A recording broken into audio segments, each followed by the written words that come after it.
Defense Secretary Lorenzana believes there is no reason to be fixated over reports that China allegedly installed a weather station in the South China Sea.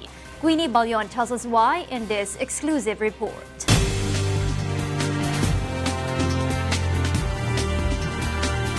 Reports have recently surfaced that China has begun operating weather and maritime observation centers in artificial islands it built in the South China Sea.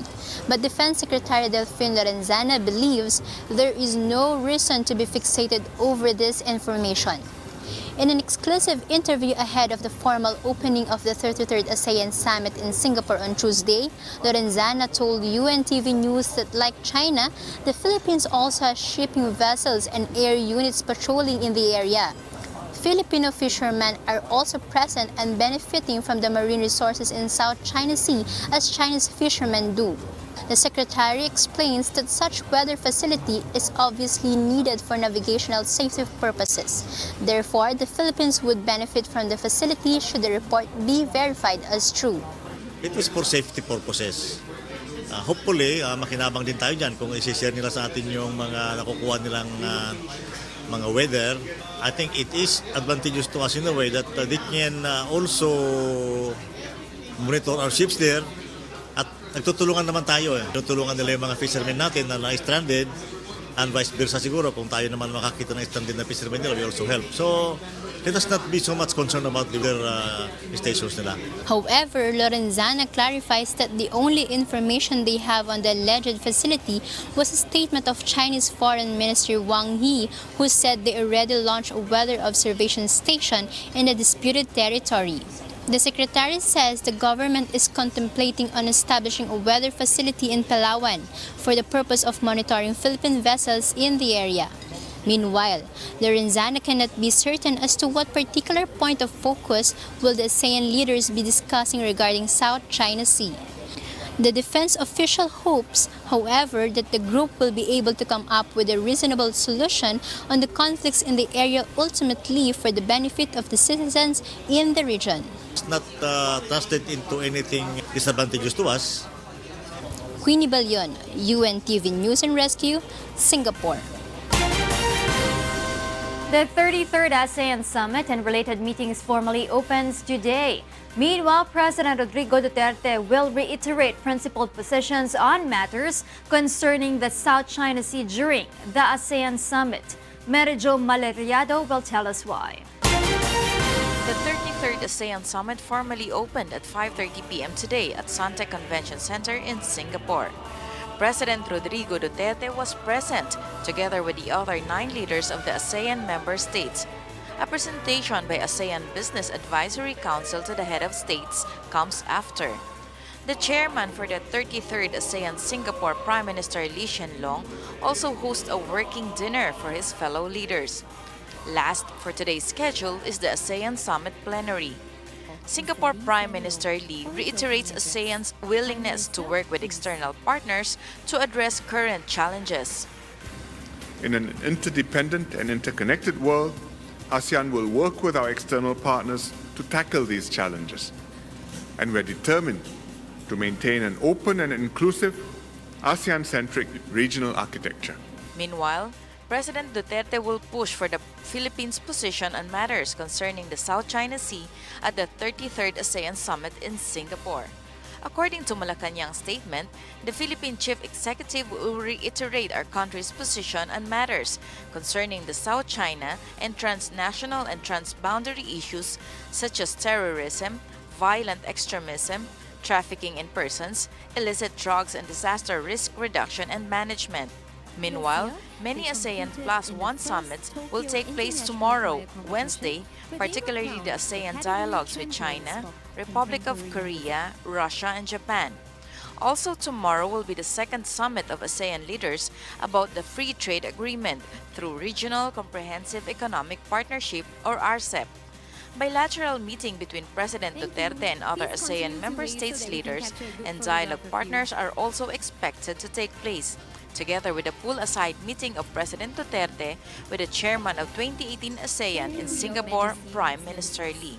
According to the Embassy of the Philippines here in Singapore, a meeting is possible for President Duterte and other leaders and other dialogue partner representatives like Russian President Vladimir Putin, U.S. Vice President Mike Pence, and Chinese Premier Li Keqiang. Medyo Malariado, UNTV News and Rescue, Singapore. The Sandigan Bayan 5th Division has ordered the arrest of former First Lady and now Ilocos Norte Congresswoman Imelda Marcos. Last Friday, Marcos was found guilty of 7 cases of graft over the creation of Swiss accounts while she was still in office. In its order, the 5th Division of the Anti-Graft Court directed the issuance of a warrant of arrest on Imelda, who failed to attend the promulgation of the decision. The court has also forfeited her bail bonds and required her to explain within 30 days why no judgment on the bond should be issued.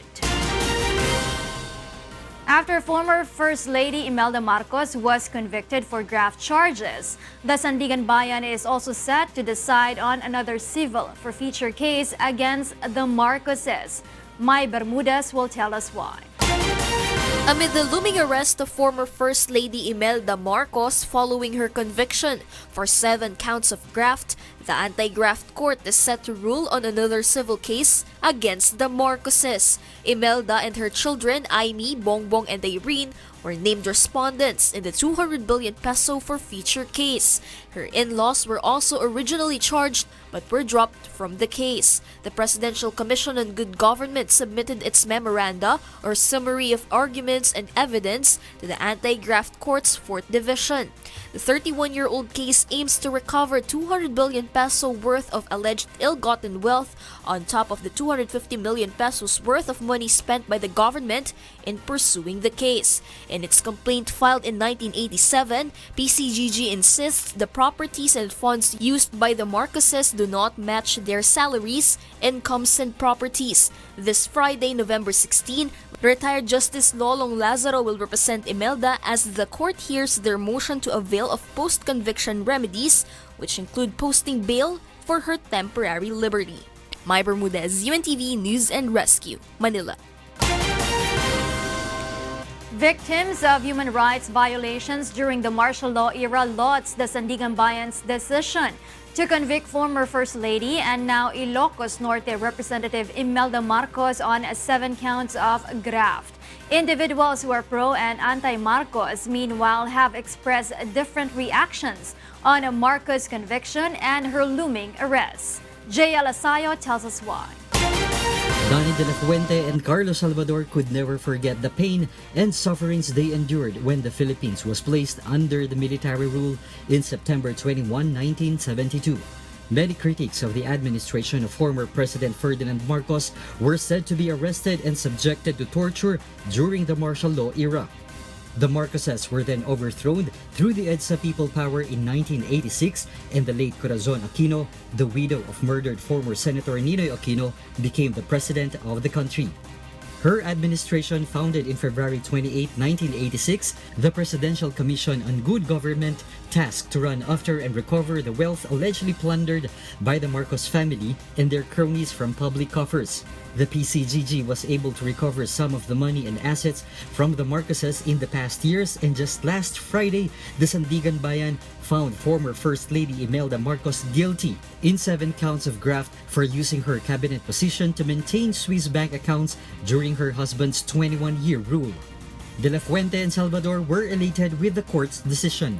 Napatunayan na yan at lumabas na yung katotohanan na kung saan nakasuhan nila ang Imelda Marcos doon sa 200 million na mula sa Swiss bank ay dinala sa mga isang patunay sa kawastuhan ng aming pinaglaban na hindi namin binitawan at tutuusin hindi namin hiningi na bayaran kami o bigyan kami ng kompensasyon. Pro and anti-Marcos groups, meanwhile, have expressed varying reactions on media's guilty verdict and looming arrests. Former party list Representative Nery Colmenares, in a statement, welcomed the court's ruling, saying that somehow justice has been served for the martial law victims. Former Commission on Human Rights Chairperson Eta Rosales also lauded the honest men and women of Sandigan Bayan. House Minority Leader Danilo Suarez meanwhile said the 89-year-old should be given consideration when law enforcers serve her warrant of arrest, while Senator Chis Escudero said that Imelda Marcos is not yet qualified for presidential pardon. Under the Republic Act 10368 or the Human Rights Victims Reparation and Recognition Act of 2013, qualified martial law victims can claim more than 170,000 to 1.7 million pesos in damages. But more than the monetary aspect, martial law victims like De La Fuente and Salvador want to see the day when the Marcos family is finally brought to justice for their crimes. Mas sa taong bayan eh. Kaya kami kung tutusin, sekundary yung ibinibigay sa amin eh. At principal yung managot. Yung danyos na sinasabi ang magbibigay ng hustisya para sa amin. Ang aminin, pero hanggang ngayon walang inaamin itong mga taon to. Nagsalita na ang korte pero ayun, nakakatakbo pa. Gobernador pa nga yata tatakbo nung Imelda. Napakakapal ng muka. JL Asayo, UNTV News and Rescue, Quezon City. The findings of the Sandigan-Bayan 5th Division says the Marcos family is the beneficiary of the Swiss foundations created by former President Ferdinand Marcos and former First Lady Imelda Marcos. Grace Casin tells us why. The Sandigan-Bayan found that former First Lady and incumbent Ilocos Norte 2nd District Representative Imelda Marcos created 7 private foundations in Switzerland. Based on case records, former President Ferdinand Marcos and former First Lady have sole and full rights of disposal of 50% each of the Muller Foundation. Mrs. Marcos was named as first beneficiary of Trinidad Foundation during her lifetime, while her children, Ilocos Norte Governor Imee Marcos, former Senator Bongbong Marcos, and Irene Marcos, were named as second beneficiaries in equal shares. In Raybay Foundation, Mrs. Marcos was named as the first and only beneficiary during her lifetime. In the Aviso Foundation, later named as Verso and Vibur Foundation, the family of Marcos was the beneficiary. However, the beneficiaries of Palmi, Avertina, and Rosalis Aguamina Foundation were not stated in the court's findings. Based on the decision of the Sandigan-Bayan 5th Division, the said foundations were used in opening bank accounts and deposits, transferring funds, earning interest, and even profit from investment, and for the personal benefit of the Marcos family as beneficiaries. The decision states that the same scheme was used in transferring assets from one account to another. Lead prosecutor Ray Kilala earlier said that the Marcoses earned an estimated $200 million from the scheme. The court found basis to convict the former First Lady guilty beyond reasonable doubt in violation of Section 3H of the Republic Act 3019 or the Anti-Graft and Corrupt Practices Act. The law says any public officer is prohibited from having direct or indirect financing interest in any business, contract or transaction in connection with which he intervenes or takes part in his official capacity, or by any law from having any interest. The court found that Imelda Marcos used her position then as First Lady and as a Minister of Human Settlement, interim Batasang Pambansa member, and Metro Manila Governor for allegedly having financial interests in her private institutions in Switzerland. According to Kilala, the court's decision is not yet final and executory, and the accused can still appeal the ruling to the High Court. In 1993, Sandigan-Bayan 1st Division found Imelda Marcos guilty of graft of the unlawful foreign exchange accounts she and her late husband owned in Geneva, Switzerland, but the Supreme Court overturned the Sandigan-Bayan's decision and acquitted Marcos. The UNTV News is still trying to reach the Marcoses for their comment on the issue. Grace Casin, UNTV News and Rescue, Quezon City. The complaints filed by the National Bureau of Investigation against former Customs Commissioner and current TESTA Director General Isidro La Peña shows that no one is spared in the Duterte administration's campaign against corruption, according to Malacanang. In a statement, presidential spokesperson Salvador Panelo said the complaints against La Peña reaffirms President Duterte's commitment to fight all forms of corruption. The NBI has recommended the Department of Justice to file graft charges against La Peña over the missing 105 ceramic tile containers in the Port of Manila in March 2018. La Peña was also recommended to be charged with gross neglect of duty and grave misconduct. Malacanang, however, pointed out that La Peña has a constitutional right to be presumed innocent, and unless proven otherwise, he still enjoys the trust and confidence of the president. Meanwhile, the United Filipino Consumers and Commuters is calling on the Land Transportation Franchising and Regulatory Board to roll back minimum fares of buses and jeepneys. UFCC President Rodolfo Javellana Jr. urged the LTFRB in a written appeal to reopen discussions on fare adjustments and to revert minimum fares back to 8 pesos for jeepneys, 10 pesos for ordinary buses, and 12 pesos for air-conditioned buses. Javellana cited the drop in fuel prices for 5 consecutive weeks, which should justify rollback. He added that experts have predicted the oil prices will continue to drop in the world market. Javellana also noted the government's decision to suspend implementation of the second tranche of fuel excise taxes and the continuous assistance given to the transportation sector through the Pantawid Pasada program. In the end, the group said millions of passengers are heavily affected by LTFRB's decision to increase minimum fares of buses and jeepneys.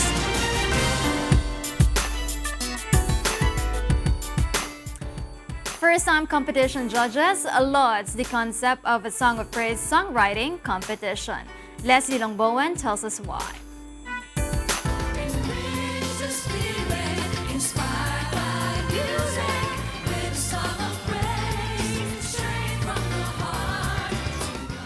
It was a challenge for the judges to pick the best entry in the A Song of Praise or ASOP Music Festival after hearing the 12 wonderfully crafted and inspiring song entries. The judges include OPM hitmaker Rani Raimundo, record producer Pat Castillo, and Dr. Musico Mon del Rosario. Meanwhile, first-time judges UP College of Music Professor Emeritus Fides Cuyugan Asensio, songwriter Boy Christopher Ramos, and award-winning director Jose Javier Reyes praised the concept of the competition. Ang maganda nito is yung iba't ibang uri ng pagpapasalamat at pagpaparangal ang nakita natin doon sa mga komposisyon na naging mga finalists. At saka ito mga nanalo, yun talaga mga nangibabaw, okay, doon sa kalahatan ng mga entries. ASOP Year 2 Grand Winner composer Boy Christopher also felt refreshed to be back to witness the Grand Finals night. Ang pinakamasarap sa lahat ay yung gumawa ka ng awit na puno ng pasasalamat at papuri sa ating Panginoon Diyos. Sabagat yan po, sa Kanya po lahat ng galing yan. Ang galing po sa Kanya aming talento, ang aming galing kung bakit po kami nakakapagsulat. Philippine opera diva Fides also believes praise songs will help make the world a better place. The whole thing is very inspiring. Alam mo kung sana ito gawin sa buong mundo, hindi na magkakagera. Fides is also inspired to join ASOP after having a blessed experience. Sasali ako. But I have about siguro 3 songs of praise for God. A Song of Praise Music Festival is an original concept of Members Church of God International overall servant Brother Eli Soriano and was put on television in 2011 through BMPI UNTV CEO Kuya Daniel Razon. Leslie Lumbowan, UNTV News and Rescue, Quezon City. Mobile phone subscribers will soon have the option to switch service providers without having to change their cell phone numbers. Nel Marie Buhok tells us why. The Congressional Bicameral Conference Committee has approved the proposal seeking to provide mobile phone users with a lifetime personal cell phone number. Under Senate Bill 636 or the Mobile Number Portability or Lifetime Cell Phone Number Bill, phone users will have the option to keep their existing mobile numbers even as they switch networks or mode of subscription services from prepaid to postpaid. The bill requires that the process of transfer to other networks should not last for more than 2 days. The measure will also prohibit telcos from option of exclusivity or locking mobile devices to their respective network. Violators of this law may face a penalty of up to 4 million pesos in fines and possible revocation of telco franchise. The said bill could also benefit users who want to secure their contacts. In order to benefit from this bill, subscribers will need to register their SIM card. The other effects will be dahil dapat yung number naka-register dun sa tao, so you have to register your name.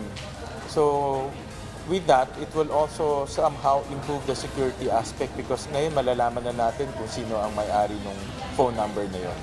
A cybersecurity expert, however, warns of the possible pitfalls of the bill, particularly the part on SIM card registration. This is amid reports on data breach involving multinational companies. Anything na of that sensitive nature, pwedeng magamit against other people. So, for purposes ng mobile number portability, we hope that the government will not ask for information that is absolutely not necessary. Like, kailangan pa bang malaman kung saan yung address ng person. For mobile subscriber Charis Gonzalez, ensuring her privacy is an utmost priority and she will not let any of her personal data to be leaked in social media. Kasi po, for security purposes po, for privacy purposes po. President Rodrigo Duterte is expected to sign the bill before the year ends. The National Telecommunications Commission will be given 6 months to draft the laws implementing rules and regulations. Nel Maribuho, UNTV News and Rescue, Senate of the Philippines. Many are questioning the integrity and credibility of China Telecom, even though it is not yet operating. There are speculations that the said company is a threat to national security. Monokson will tell us why in this report. The United States and Australia are just two of the countries that banned China telcos to operate in their country. The reason? These telcos are allegedly a threat to national security.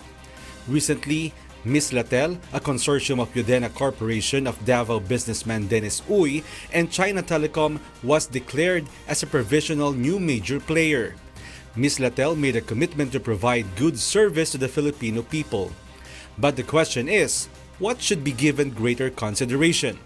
National security or good service? For Pierre Tito Galia, a cybersecurity expert, there are many threats if China will penetrate the country's system. But he says that even before, China have already penetrated the Philippines. In fact, Wi-Fi routers, cell phone, and others are made in China. Even Globe and Smart once partnered with China to improve their service. I think nakakalimutan ng mga kritiko na yung networks ng PLDT saka yung networks ni Globe and a lot of yung mga smaller players na around the country like cable TV, satellite, and so on, ang ginagamit nilang technology, Chinese din naman. But according to Rosel Ray, also a cybersecurity expert, we can gain benefits when China become a part of our telecommunications industry. Maganda rin naman ang epekto sa ating bansa. Like for example, again, ibuboost niya yung economy, lalakas ang ating internet, and based on studies, if you double the internet speed, ang equivalent nun ay times 2 ng economic growth. But the Department of Information and Communications Technology admitted that the Philippines have a failing grade when it comes to cybersecurity. In the program Get It Straight with Daniel Razon, the ICT Acting Secretary Eliseo Rio said that we are prone to hacking and data breach. Rio said that in time of the announcement of the new telco player is also the entry of a cyber security provider. A gated community will be established and will serve as a protection from hackers. Para tayong isang subdivision na kanya-kanyang bahay tayong nagagawa ng sarili nating lock. Pero yung whole subdivision walang gwardiya. Naka-open. Naka-open ho, no? So, ganyan ho tayo ngayon. So, ang parang ginagawa natin ng cybersecurity ng ating bansa ay gagawa ho noong yung cybersecurity ng buong bansa ho. Parang sinasabi ninyo, gagawin nating gated community. Gated community ho. Tama kayo dyan, oo. Na bukod dun sa lock ng mga bahay, meron tayong bakod at tapos at meron ganyan. tayong guard dun sa gate natin. Para ho, bago makadating sa bahay, mayroon munang protection na. But when it comes to quality of service, can a third telco compete? Based on the recent selection process, Ms. Latel can provide 27 Mbps of internet speed compared to Smart with 10.6 Mbps based on open signal, while Globe has only 7 to 8 Mbps. In network coverage, Ms. Latel committed a 37.3% nationwide coverage on the first year, compared to 67.79% of Globe and 64% of Smart. On capital expenditures, Ms. Latel can spend 257 billion pesos in 5 years, while Globe and Smart spend under 50 billion per year. But in a worldwide context, China is not included on top countries with faster internet, which is led by Singapore. And for the Filipinos, between fast and cheap internet would one outweigh the other? For me, mas importante ang national security kasi anihin natin yung mabilis na internet kung hindi rin naman natin ito magagamit ng tama at malaya. Bilis ng internet. Kasi either way naman, nakakapasok naman ng China, di ba? Meron pa rin conflict sa national security, di ba? So, parang, what's the use kung pipigilan pa sila? Kung mabuting bagay naman yung dala nila. So, for me po, parang sa national security po, para sa defense din natin. Kasi kung sa bilis lang po ng internet, kaya naman po natin mag-advance yan kung sa iba eh. Kasi may dami naman pong mga sa atin, mga professionals. The National Telecommunications Commission may possibly issue a resolution tomorrow if they will still allow PT&T and Sear Telecom to be the new major player in the country. Mon Hokson, UNTV, News and Rescue. The Philippine National Police Anti-Cybercrime Group reminds the public to exercise caution when using social media sites amid the growing number of cyber libel complaints this year. Lea Ilagan tells us why. Online libel tops the number of cybercrime complaints that Philippine National Police Anti-Cybercrime Group handled this year. Data from the PNP-ACG show that there are 792 cyber libel complaints filed from January to September 2018. This is followed by other cases such as online swindling, staffa with 741 and photo-video voyeurism with 296 cases.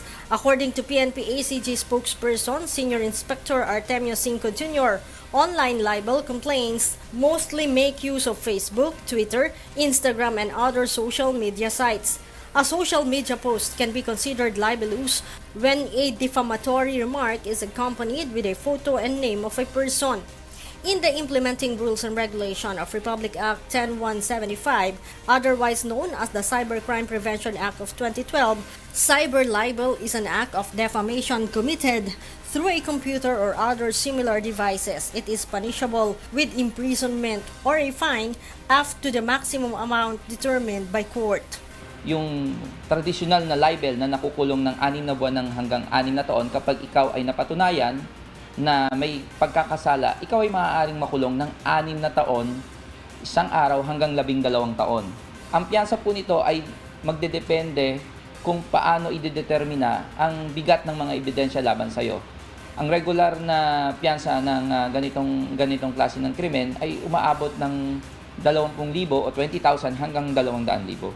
The law's provision, however, provides that the penalty of this cybercrime only applies to the original author of the post and not others who simply receive the post and react to it. Among those facing cyber libel complaint is local actress Keanu Reeves, after allegedly vilifying a comedy bar owner in a Facebook post. She was arrested by the PNP Criminal Investigation and Detection Group in Quezon City on Monday. Nag-live upload siya sa isang store. Then, doon niya pinagmumura itong ating complainant. That was sa pag-recall ng ating complainant, July 14 po. Then, July 15, another upload hanggang sa nasira po ang pagkatao ng ating complainant. So, that triggered the person, the complainant, to file the case. Ito yung gusto mo, pero hindi ako matatakot. Kasi wala akong ginawang masama eh. Hindi naman ako illegal na tao eh. Kataon lang na nagsagutan tayo sa Facebook. Kasi nga, mayroon tayong problema, dinadaan natin sa social media. Pero since na may batas naman tayo na cybercrime, okay, haharapin ko yan. Other personalities facing cyber libel raps are Rappler CEO Maria Ressa, lawyer Lorna Kapunan, and a certain blogger. Ressa's case stemmed from the article posted in 2012 saying that 10 Supreme Court Chief Justice Renato Corona used vehicles owned by businessman Wilfredo King.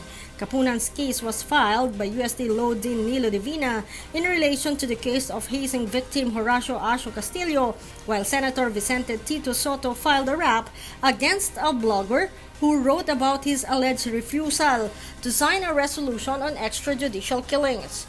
With online crime cases on the rise, the PNP-ACG advises the public to exercise caution online and to immediately report cases to authorities. Hindi ito yung tamang lugar o tamang forum, ang social media, hindi ito ang tamang paraan para magbigkas tayo ng mga bagay na kakasira ng para sa ibang tao sapagkat ito ay maaaring bumalik sa atin at gusto kong malaman nila na may batas na maaari silang maparusahan.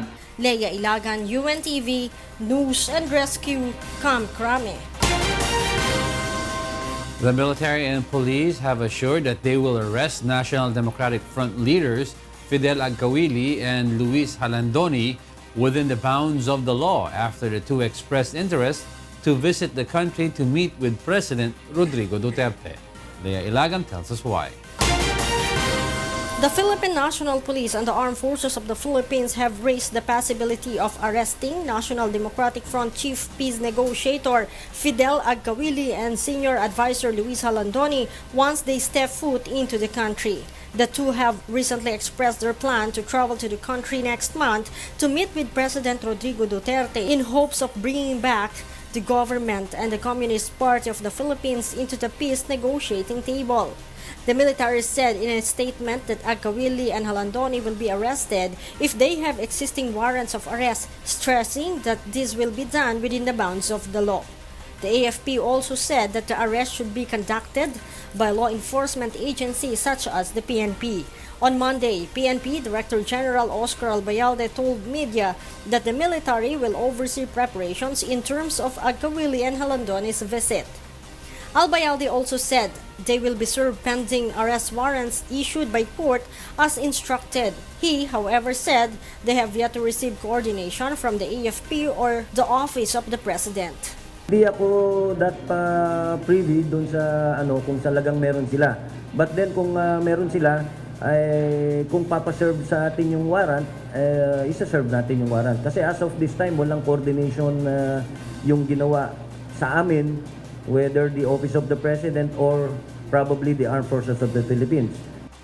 Based on PNP records, Halandoni is facing kidnapping with serious illegal detention and multiple murder charges that are pending before courts in Lucena City and Hilongos Leyte. President Rodrigo Duterte himself disclosed Agcawili's and Halandoni's requests for a meeting in the country but did not say the reasons. Peace talks with the CPP and the FP have been called off by Duterte in November 2017 because of the communist group's lack of sincerity by continuously attacking government troops on the ground. Duterte also mentioned in March this year that he still welcomes the idea of resuming talks, but the venue must be in the Philippines. Leia Ilagan, UNTV, News and Rescue, Camp Crame. OPM hitmaker Rani Raimundo says Wishcovery Season 2, the singer and the song, is a competition one shouldn't miss. Let's find out why from Leslie Longbowen. Why can't it be? Why can't it be the two of us? Can we be lovers? Tell me why.